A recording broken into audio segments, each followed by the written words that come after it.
What is going on, guys? MJ2005 Gundam here, and today I'm going to be unboxing the high-grade P-Bandai TR-6 Hazel 2.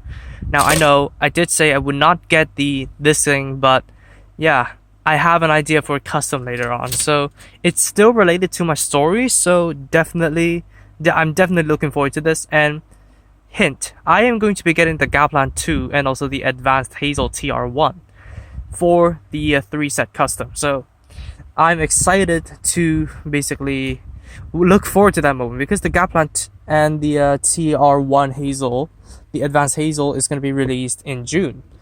So yeah, nothing really too special around the box, and it's just the original box art over here on the short side, the name on the long side, monochrome color scheme. Cost me 280 Hong Kong dollars, which I think is 100 more than the original Woundwort. So what this basically summarizes into is basically $100 for 2 extra weapons and a different color scheme. That's it. So probably 10 to 12 American dollars for a different color scheme and an extra composite shield booster and an extra beam rifle. That is it. So let's break down the plates and see what's in it, and I'll determine the worth in the actual review. Now the box is thick, so I think it is just because they broke down the plates into 2. So here are 2 A1 plates. As you can see, this has a complete circle over here. Just because you need 2 composite shield boosters to make the TR-6 Hazel 2. 2 as in Roman numerals. I think there's another Hazel 2 that is actually the number 2, not Roman numerals. So that can get a bit confusing if you translate it into verbal speech. So yeah, we have the 82. They broke it down right here down in the center, and that's why there is more height to the stack of plates. Now here we have 1 and 2. No, this is the B1. Yeah, this is the B1 plate. Yeah, shit. So yeah, 2 B1 plates. You have the hero spurs, all that joint in, fancy stuff. And then we have the B2 plate, which is just the broken part of this. So we have the open hands and extra joints, like more of the drum frame. That's good. And then the C1 plate, which kind of got tangled in the other plates, is all the yellow parts. I think it is the same shade of yellow as the original Woundwort. Now, taking out the V-fins for a paint scheme may be a bit of a pain in the ass just because they are inserted diagonally, but I think I might cut the peg a little bit. Just cut away an angle and insert it in just so it makes it easier for me to take it out once I need to paint it. So yeah, there we go. And then the C2 plates, we get 2 of those for the 2 composite shield boosters. And I don't know what this is for. I forgot. It's been quite a bit of time since I built the original Woundwort. And yeah, you guys can clearly tell that I have been drawn into the Advance of Zeta craze over here. And this is the new plates for the TR-6 Hazel 2. Now, I think this is like a strange like mono eye unit. I don't know. This is the most likely this would be a thruster for, I don't know, the new backpack that connects it to advanced composite shield boosters.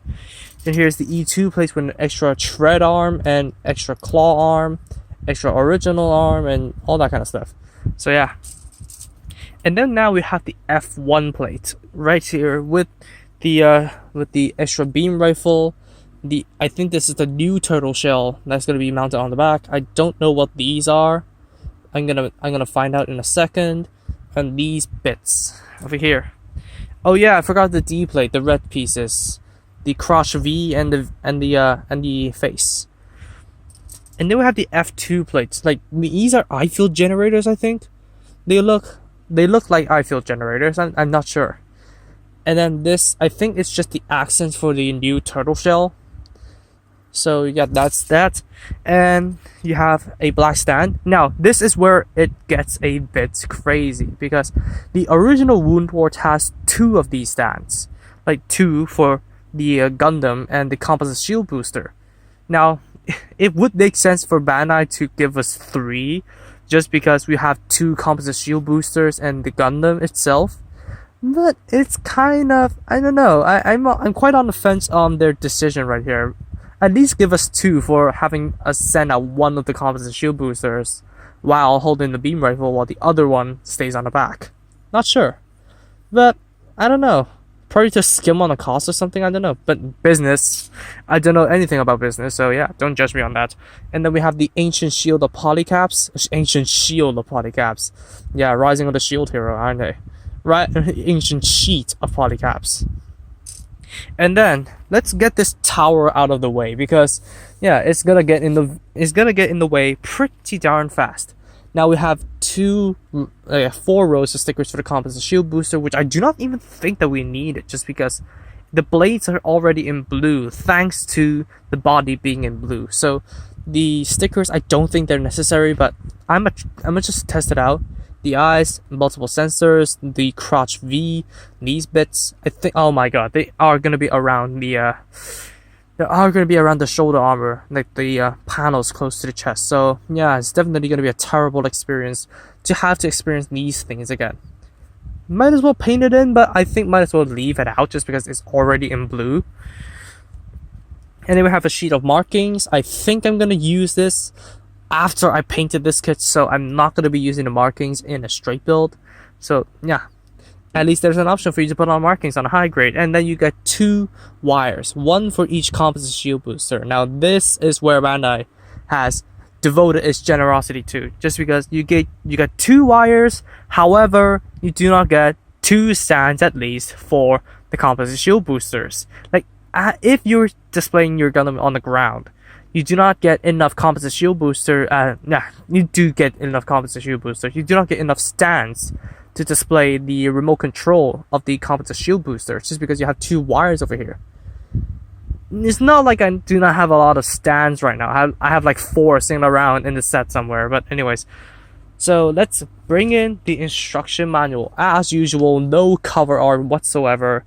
I think the P-Bandai Universal Century kits are like this. I'm not sure, but from what I've been building, the X-Ju-Mao has it, the Foxhound has it, but then the original Wound Wars does not have it, and so is this one. So we should get straight into the parts count. We do not need to use the gigantic turtle shell of the original one. We have like 3/4 of the polycap sheet unused. And this part over here, I do not know what that is, but yeah, I'll find out in a sec. So we have the drum frame body, the black head, the arms, and then the right arm, which basically is just the hands and the shoulder units that differentiate between the 2. Oh yeah, the warnings over here. Okay, good. Warnings for Japan usually order sheets, parts counts are in the back, the keys right here, the color guide is right here. Okay, so that's that. Freaking knocked over my camera. I'm using a goddamn mug to hold it up. So what do you expect? And then we go down to the left arm, and then yeah, these panels over here. I hate the stickers on these. But I do not think it's gonna be that obvious in the TR-6 Hazel 2, just because it is in the dark navy blue instead of the original's white. So I could leave them out and try things out at least. In the right leg, we need to build the frame and stuff. The left leg, same thing over there. And then we need to build the butt and the phallic subarm, which has a purpose now, because I've been watching the SDG generation, and the Wound Wart actually uses the phallic subarm to grab onto the composite shield booster during mobile armor mode, but the original high grade cannot do that. But now, I do not think the composite shield boosters are meant to be grabbed by the phallic subarm, but the beam rifle can be grabbed by the subarm. So yeah, that's definitely some purpose for having the subarm lie around. Like it's not in the case like the phallic subarm cannot hold on to anything at all and you have to discard the rifle during mobile armor mode. Okay, the weapons right here. I think it is a new shield. Oh, it's not the butt flap. I don't think. Is it the butt flap? I don't know, but I think it is a new shield. Okay, so we transform it into the mobile armor mode with 2 skyscrapers scraping along the back. So we dismantle the entire thing. I don't know what we need to do here.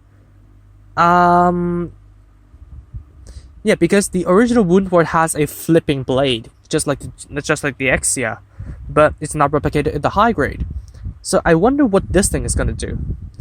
And then we dismantle the entire thing, fold the arms, put it onto the fake block, which, yeah, I understand why they did that. And then just mess around with something, and then you have an adapter for the sub arm. So yeah, hopefully it can hold the composite shield boosters assembled to your preference. Build some extra connection points. Oh, this is just to send them out. The crow mode. And then the crow sama. And then we attach on the decals, and that's it. So there is definitely a lot to be expected from this, but for those of you who have built the Wound Wars, this is not going to be a fresh experience at all. But yeah, to experience something from the Advance of Zeta, which is definitely not that well known, I'm definitely open to diving into this venue. So I'm looking forward to building this thing and reviewing it as soon as possible. Now that I have the free time, I could definitely do that, complete this thing in 1 or 2 hours, and well, what to do? We'll all be dandy and just watching the review. So I'm gonna get this thing done as soon as I can, and I'll see you guys in the review. Peace.